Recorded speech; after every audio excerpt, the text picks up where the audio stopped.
Dans un vaisseau spatial qui navigue à 28 000 km/h, un astronaute français a réalisé son rêve. Une mission scientifique de 6 mois, en apesanteur. Là-haut, à 450 km d'altitude, vous allez partager ce rêve, vivre cette extraordinaire aventure et pouvoir contempler chaque jour 16 levées de soleil sur notre planète dans les yeux de Thomas Pesquet.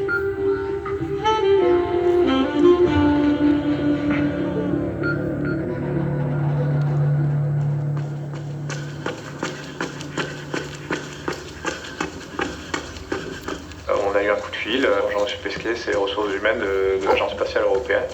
Est-ce que vous voulez toujours faire astronaute?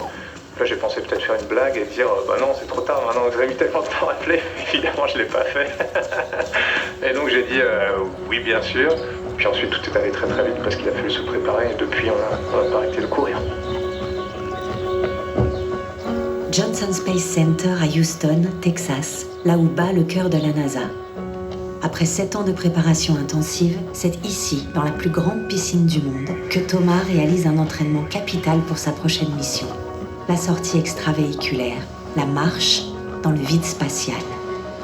À ses côtés, celle qui sera sa future équipière dans l'espace, Peggy Whitson, 54 ans.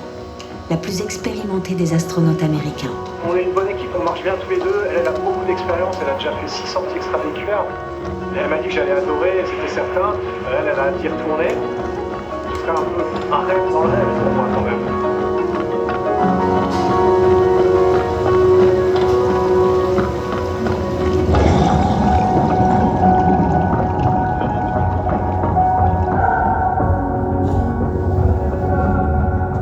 La plongée va durer près de 6 heures et permet aux astronautes de tester leur capacité à réaliser des travaux sur la station dans une combinaison qui pèse près de 200 kg.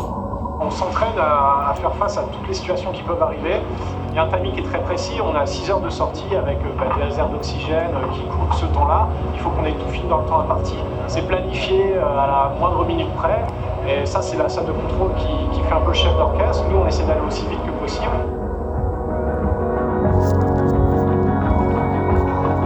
Après 6 heures, on a un peu mal partout, on a l'impression d'avoir fait beaucoup de sport. C'est comme 6 heures de salle de sport ou 6 heures de judo. On a fait 6 maps à la vue, mais quand on sera là-haut, on aura la Terre qui tourne à 450 km au-dessous de nos pieds, et ça, c'est une expérience qu'on vit qu'une fois dans sa vie.